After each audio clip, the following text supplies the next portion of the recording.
साहित्यमा प्रवीण राई जुमेली नाउँले परिचित प्रवीण प्रकाश राईले पिता सरबहादुर राई र माता गौमाया राईका कोखबाट सन् 1967मा पश्चिम सिक्किमको जुम बस्तीमा जन्मग्रहण गर्नुभएको हो।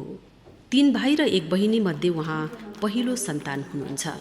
सशक्त कवि, कथाकार र उपन्यासकार, कुशल चित्रकार, दक्ष लेखक तथा चिन्तक प्रवीण राईले सन् 1975मा जुम प्राथमिक पाठशालाबाट प्राथमिक शिक्षा, सन् 1982मा च्याखुङ माध्यमिक विद्यालयबाट माध्यमिक शिक्षा र नाम्ची उच्चतर माध्यमिक विद्यालयबाट उच्चतर माध्यमिक परीक्षा उत्तीर्ण गरेपछि उत्तर बङ्ग विश्वविद्यालयबाट स्नातक अनि सन् 2008मा इन्दिरा गान्धी मुक्त विश्वविद्यालयबाट अङ्ग्रेजी भाषामा स्नातकोत्तरको डिग्री प्राप्त गर्नुभयो। उहाँले कृषि विस्तार अर्थात् एग्रिकल्चर एक्सटेन्सनमा डिप्लोमा पनि हासिल गर्नुभएको छ। सन् 1988 देखि आफूलाई सरकारी सेवामा समर्पित गर्ने प्रवीण राई अहिले कृषि विभागमा उपनिदेशक पदमा कार्यरत हुनुहुन्छ। विद्यार्थी जीवनदेखि नै साहित्यमा रुचि राख्ने प्रवीण राई जुमेलीले सन् 1984मा नाम्ची उच्चतर माध्यमिक पाठशालाको वार्षिक पत्रिकामा प्रकाशित कथा रित्ता चिहानहरूबाट साहित्य जगतमा प्रवेश गर्नुभएको हो। त्यसपछि पश्चिम सिक्किमको गेजिङबाट श्री केदार गुरुङको सम्पादनमा प्रकाशित हुने स्रष्टा पत्रिकामा उहाँको पहिलो कविता कार्निभलका कथाहरू प्रकाशित भयो। प्रवीण राई जुमेलीका 3वटा कविता सङ्ग्रह क्रमशः घाउका आवर्तहरू, शब्दातीत र इम्पास्टो अक्षर, 3वटा कथा सङ्ग्रह क्रमशः आत्मदंश, निनादको निम्ति निनाद र ऋतुखेल, एउटा लघुकथा सङ्ग्रह कथाका गाउँहरू, एउटा लेख सङ्ग्रह शब्द सन्ताप, आत्मपरक लेख आफ्नै मनका परदेशहरू र एउटा उपन्यास सन्नेरेटा प्रकाशित छन्। उहाँका कविताहरू हिन्दी, असमिया, बाङ्ला र अङ्ग्रेजी भाषामा अनुदित र प्रकाशित भएका छन्। एक अब्बल कवि र कथा प्रतिभाका रूपमा 90को दशकमा देखा पर्ने प्रयोगशील, उत्तर आधुनिक चेतना सम्पन्न र गम्भीर लेखक प्रवीण राई जुमेलीका प्रत्येक कृति कथ्य शिल्प दुवै दृष्टिले नयाँ देखिन्छन्। रोला बार्थ, डेरिडा, इन्द्रबहादुर राई, मोहन कोइराला प्रभृति लेखक मानिने प्रवीण राई जुमेली कविता, कथा, लेख, उपन्यास सबैमा प्रयोगवादी स्रष्टाका रूपमा चिनिनुहुन्छ। उहाँका अघिल्ला रचनाहरूमा ग्रामीण जीवनशैली, आञ्चलिकता, मनोविज्ञान र नयाँपन पाइन्छ भने पछिका रचनाहरूमा अधिआख्यान, विधा मिश्रण, पेस्टिस, अर्थलीला जस्ता उत्तर आधुनिक प्रयोगहरू पाइन्छन्।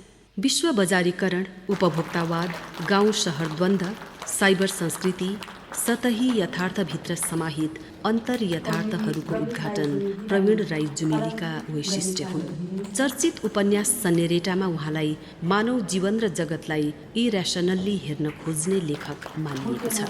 आफू जन्मेको ठाउँ, खेलेको उफ्रेको माटो, गाउँका उकाली ओराली, बिसाउनी, देउराली, चौतारी, भन्ज्याङ, भीर, पाखा र कुइनेटाहरूलाई अत्यन्त माया गर्ने प्रवीण राई जुमेलीका नव प्रयोगवादी रचनाहरूमा दर्शनसँगै आफ्नो समाज, स्थानीय राजनीति र माटोको सुगन्ध प्रशस्तै पाइन्छ।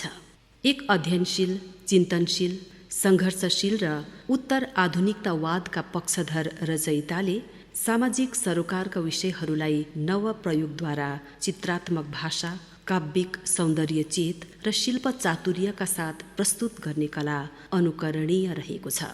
तथापि बुद्धिजीवी पाठकहरूलाई असल खुराक पुर्याउन परम्परादेखि माथि उठेर लेख्ने र कम शब्दमा धेरै कुरा भन्ने जुमेलीका कृतिहरू पढ्नका लागि पाठक पनि अध्ययनशील नै हुनुपर्छ। बहुमुखी प्रतिभाका धनी प्रवीण राई जुमेलीले बार्दली सामूहिक साहित्यिक पत्रिका सन् 1987 देखि 1997सम्म, जोरथाङ खबर प्रधान मासिक पत्रिका सन् 1999 देखि 2000, नेपाली साहित्य परिषद सिक्किमको मुखपत्र कनका सन् 2005, निस्तब्ध ध्वनिहरू देवकुमार राई जुमेलीका कथाहरू सन् 2006 र हाम्रो धरोहर जोरथाङ माघे मेलाको स्मारिका सन् 2006 देखि 2008 सम्मको सम्पादन गर्नुभएको हो। उहाँले सन् 2003 देखि सन् 2007सम्म साहित्य अकादमी नयाँ दिल्लीको नेपाली भाषा परामर्श समितिका सदस्य पदमा आसीन रहेर भाषा साहित्यको श्रीवृद्धिमा यथेष्ट योगदान पुर्याउनु भएको छ। साहित्य क्षेत्रमा अमूल्य योगदानका निम्ति श्री प्रवीण राई जुमेली थुप्रै पुरस्कार र सम्मानले सम्मानित भइसक्नु भएको छ। यीमध्ये प्रमुख हुन् सन् 1991मा स्रष्टा कथा पुरस्कार, सन् 1998मा डाक्टर शुभाकान्ति थेगिम लेप्चा स्मृति पुरस्कार, सन् 2008मा गोपाल गाउँले निर्माण पुरस्कार अनि सिक्किम सरकारद्वारा सन् 2007मा उत्कृष्ट लेखक पुरस्कार र सन् 2013मा साहित्य सेवा सम्मान। यी बाहेक स्थानीय, राष्ट्रिय र अन्तर्राष्ट्रिय स्तरका विभिन्न सङ्घ, संस्था, सङ्गठन र प्रतिष्ठानहरूबाट पनि उहाँ सम्मानित र अभिनन्दित हुनुभएको छ।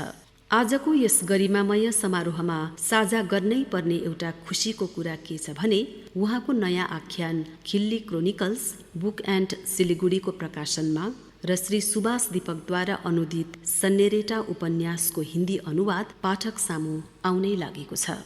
कर्तव्यपरायण छोरो, असल पति, 2 छोराहरूका जिम्मेवार पिता, अनुजहरूका अभिभावक, एक समर्पित सरकारी सेवक, प्रखर कवि, बेजोड कथाशिल्पी र उपन्यासकार, अथक साहित्य साधक, समाजका गौरव, कलम, कुची र किताब प्रेमी युवा पुस्ताका प्रवीण सर्जक प्रवीण राई जुमेलीलाई साहित्य विधाको कञ्चनजङ्घा अगम स्मृति पुरस्कारद्वारा अलङ्कृत गर्न पाउँदा नेपाली साहित्य परिषद सिक्किम गौरवान्वित अनुभव गर्दछ।